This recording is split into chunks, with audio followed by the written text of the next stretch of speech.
Okay, I think I outran them. I got behind this. There's a car passing. Yeah, good morning. I'm in Austria, alright? I've been visiting. I'm here on holiday, and I've been visiting. The restrictions were eased, and I got out, and I thought, yeah, Austria, why not? So I'm traveling, I'm going through Austria, and then this weird, I don't know, like a vortex or something comes along, and my head goes all spinny, and I end up crashing. I fall down, and I wake up in a little while, and I'm still in Austria, but it's not Austria anymore.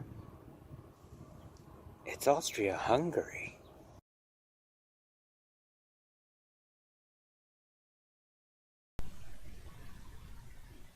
Hello and welcome to Old Lady Plays. I'm Kate, the old lady, and this is episode 1 of the 1914 project.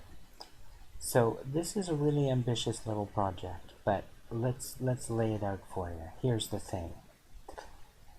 While backpacking in Europe in early 2020, very early, January 2020, I found myself in Austria, and as you saw in the vlog, was encountered by some sort of weird vortex, which brought me to this place, which was still Austria, but it wasn't Austria. It was Austria-Hungary. And that struck me as a little weird because there hadn't been an Austria-Hungary since 1914. Well, but my phone clearly still worked, and I was getting, weather updates, and it connected to the services and stuff, so it was clearly not 1914. Anyway, it didn't take very long before I was picked up by the police and taken to a hospital because clearly I was mad, as I kept talking about why in this Austria and what happened and what, I was pretty much speechless. Anyway, so after a certain amount of time in the hospital, it was a few months, I'll be clear, they decided to let me out, and having no proof that I was in any way dangerous or anything, they have allowed me to stay here in Austria-Hungary, as I don't have anywhere to return to in this world, or at least that's what I insist, and they have not been able to prove or find any proof that I exist otherwise. So, and my possession of things like a passport and other Canadian documents and Canadian money that doesn't match the Canadian stuff in this world. Well, anyway, there's enough uncertainty, and my German is good enough that I was able to talk to them, and they've set me up with this job. And it's a team called TSV Hartberg. It's in a small town called Hartberg, which is only about an hour's drive from Vienna, and it is in the dritte Klasse of the Austro-Hungarian. There you go, the dritte Klasse von Österreich-Ungarn, which means the third division, effectively the third division of Austria-Hungary. So that's where we are. We're in the third division. Now, I'll hand it over to Past Me, because Past Me figured out how to deal with this. And hang on a second, just watch this. Okay, so it's been a few weeks. I was in the hospital for a while. We sorted it out. They're treating me as a refugee for now. It's going to be okay. They're setting me up with a job, sort of, which they said matched my skills. And it's as manager of this team, which is kind of amazing, really, when you think about it. But apparently here, women have been pros for years, and so it's not that unusual to have a woman manager. So, lucky me. Anyway, the club, TSV Hartberg. Somehow it's a gymnastics and sport club. I don't understand it, but some way it has also got football, which is the important part. So, anyway, that's all I've got for now. I'll talk to you again later. So now you get the idea. I've got to make enough money to buy a DeLorean and enough plutonium to get myself back to my time. Or at least that's what the movies tell me. So, I've got this job here, and obviously it's in my self-interest to get Turn- and Sportverein Hartberg, Sportverein I should say, Turn- and Sportverein Hartberg. We need to get them promoted. We need to get them into the top division so that we can get European football. Now, here's the weird turn of events. We do have European football because they won the cup last season. So we're playing in the Europa League, I think, or at least in the qualifying rounds of the Europa League, despite being in the third division. There are other divisions. There's the second division of Austria-Hungary, and the first division, the high class, the high division, Premier Division, if you will, of Austria-Hungary. Below that, there are regional leagues within Austria-Hungary, which is a pretty extensive empire, let me tell you. We have a number of countries that are parts of this. So these countries would include Czechia, Slovakia, Slovenia, Croatia, obviously Austria and Hungary, and parts of Poland, Ukraine, and Romania, as well as I think Bosnia-Herzegovina. I'm not sure. There's a lot of bits and pieces. Oh, and part of Italy as well. So there's a lot of bits and pieces that go into making up the Austro-Hungarian Empire, but they're in this, and so teams that you would expect to be in, the Czech League or the Polish League or whatever, well, they're here instead. So that's why there are so many leagues. There's the Czech Division, the Nordosten Division, Österreich Division, Südosten Division, Südwest Division, Ungarn Division, and so on. Alright, there's lots of depth here. There's also an FA Cup, the Regionalliga Cup, which is for lower leagues, the second regional cup, I'm not sure what that even is, we'll find out I guess, the Austrian Trophy, which I guess is another trophy, which I don't know what it is, and then there's the Croatian Trophy, the Slovenian Trophy, was it the Austrian Trophy? Yes, it was, wasn't it? That's why, the best Austrian team. So there's a cup for each of the different countries that are within the various parts of the empire. So that's kind of fun. Anyway, obviously this is all the result of database work, and I've got to pause and break out of character here for just a moment, because Alternate Sports History, Greg, has done an amazing job of reordering Europe so that it looks like it did in 1914. So there's a German Empire and an Austro-Hungarian Empire and a Russian Empire. There never was a Soviet Union in this world. There never was a First World War or a Second World War. So all of the change and things that came from those also didn't happen, which is really an interesting idea. And that's where we are. We are in the Austro-Hungarian Empire. And what we're going to do is try and win the Champions League with TSV Hartberg,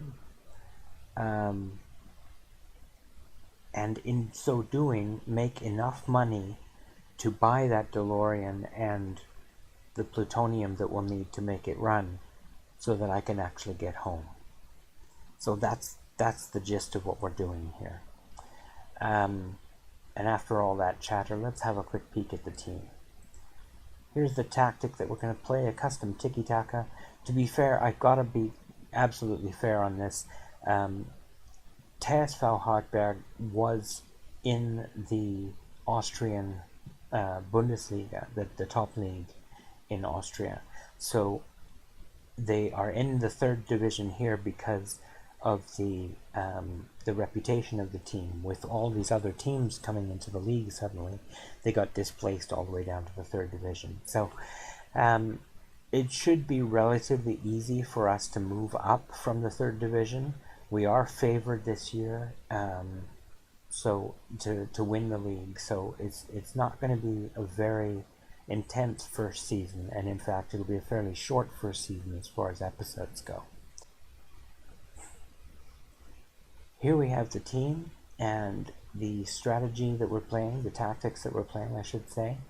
And here is how we're lining up for the first set of matches anyway. We have René Svete, who is Austro-Hungarian. Where is he from? Let's find out. He is from Vienna, so he's nearby. He's a local boy. And he's a pretty good goalkeeper, it looks like, I would say. Likes to play sweeper-keeper on attack. That works for me. I like that too. And he's got reasonably good numbers, certainly for this level. His anticipation could be better, but we can find another goalkeeper by the time we need somebody who can make that difference. So I'm happy with him for now. We have Clem on the left side. Here is a quick peek at how Christian Clem looks. A fairly decent left back. Not great, but decent. Can play some defense. Can play going forward. Not the paciest, not a lot of greatness, but a decent player, and I'm happy with him as left back. Right back, Kainz, I should say, Vias Kainz, who is also Austrian from Feldbach, so he's a local boy as well. Who else have we got here? Let's have a quick look. Lucaneda. He is a decent centre back. Not great, but decent. He would be from Linz. Again, he's Austrian, so that's interesting. I'm curious as to where they come from, because they could be from anywhere in the Empire, and I'm interested to see whether we got a bunch of players who are from Austria or from far-flung parts of the Empire or what. He's a pretty decent-looking center back. He's also a fairly good right back, but I think he'll be a better center back than a right back. And he is from Obermont, I think it says. I can't quite read it. But also in Austria, I'm sure. So, that's our defense. Clem, Lucaneda, was it Lucaneda? Lucaneda. There you go, Lucaneda, Huber, and Kainz. We have Tijani in the midfield. He's Nigerian. He's not bad, but he doesn't have any determination whatsoever. So I'm reluctant to rely on him for a long time. He is only 18, but I really don't think that a 2 determination is going to be recoverable with just mentoring. I just don't think he's likely to develop very well. That's just my impression. I don't know, maybe he will because he's ambitious, but but I believe development is largely governed by determination, not ambition. So, yeah, he's okay. We have Nimaga, Bakary Nimaga. He's a Malian, so another African. This time he's a little better. He's also a defensive midfielder, though he's going to be playing midfield for us. He's not great at passing or vision, so he's not a super midfielder for us. And although he's rated at 3.5 stars, I think we'll probably move him on before terribly long. For somebody who can pass better. So here is somebody who can pass better. Marc-Andre Schmerberg. He is also from Feldbach. So 2 boys from Feldbach, that's kind of cool. And I think he looks like a decent center midfielder. They have him down as a striker, which is a little strange. He doesn't seem like a striker to me. And they say his best position is midfield right, and this is muddy. No, we're going to play him here. They say he's a 3.5 star pressing forward, but he can't finish. So, I don't know. We'll see. Maybe he'll move him around. We'll find out. We have Rep here, who is Rajko Rep. He is, I think he's Slovenian. Yes, he is Slovenian. So the first non-Austrian on the roster so far. Well, I mean, other than the 2 African guys. But again, a decent-looking winger. He's okay. He's got some pace, little determination. His mentals are quite decent. His crossing could be better, but you know, he can pass and he's got good vision. So, you know, at least when he does pass, it will make it to where he's going, hopefully. Yeah, it's a bit of an older team, I'm noticing too, as I go through this. There's a fair number of 30-year-olds. Sasha Horvat. I'm going to guess we found our first Hungarian. Nope. He's from Vienna. So never mind. Well, I mean, he's obviously Hungarian in background, but he's Viennese, so let's leave him be as the Viennese. Attacking midfield center. He's got a lot of flair off the ball. A little bit of pace and acceleration is nice. Can't really, well, he can dribble, but he has no balance, so I'm not sure how good that'll be. Got some nice traits. I think he's alright. And lastly, Dario Tadic, who I believe is Croatian. Let's have a look. German, English, Croatian. Good. His Croatian is only good though. So in fact he is not Croatian, he's Austrian. He just has a Croatian name. So, that's cool. I think that's pretty cool. Yeah. Anyway, so that's the team that we're going to be going with. We've got a bunch of pretty decent players on the bench. Some of them are good, some of them are not so good. But this is definitely the best 11. We are going to play a tiki-taka style. Let's have a quick peek at the way we set this up. We're going to play fairly narrow. Because I want to sort of keep the space compressed and keep the passing very short. We're going with a low tempo, short passing, less dribbling, work the ball into the box, play the ball out of defense, just the obvious stuff from a tiki-taka perspective. In transition, we're going to counter press when we lose the ball. When we get the ball back, though, we're going to hold shape. So we're going to start building up a game once we get the ball back. With the goalkeeper, once he's got it, distribute it quickly to the center backs. Don't take long kicks. That's the plan. Goalkeepers, no, well, any player, they're not robots, so sometimes they're going to take long kicks, but for the most part, hopefully he'll distribute to the center backs. That's the idea, anyway. Um, and out of possession, we're playing a standard line, and the only instruction on this is to press with extreme urgency. So that's our only tactic at the moment. We will probably come up with a second one, maybe a control possession version that is of the same setup. It's just going to be control possession instead, to play against better teams and such. So that's my thinking strategically and tactically, running around the fieldishly. So that's what we're going to be doing. I'm going to come back for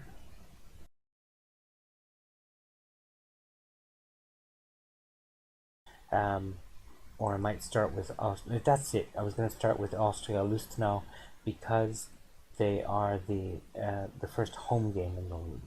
So that's where we're going to start. Is the first home game in the league. Anyway, enough chatter. I've got enough editing to do already in this one. It's going to be a pain in the bottom. Anyway, I will hand you over now to later me, who will deal with ushering you out of the theater and back into your lives. That's going to do it for this episode. I hope you've enjoyed it. I look forward to this new series and sharing it with you. I think it's a really interesting idea, and I'm really looking forward to it. I hope that you have a great day, and take care. Anyway, let's go back into character and we'll start working on this. So, here we have the character,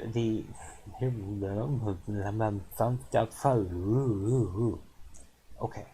And although he's rated at 3.5 stars,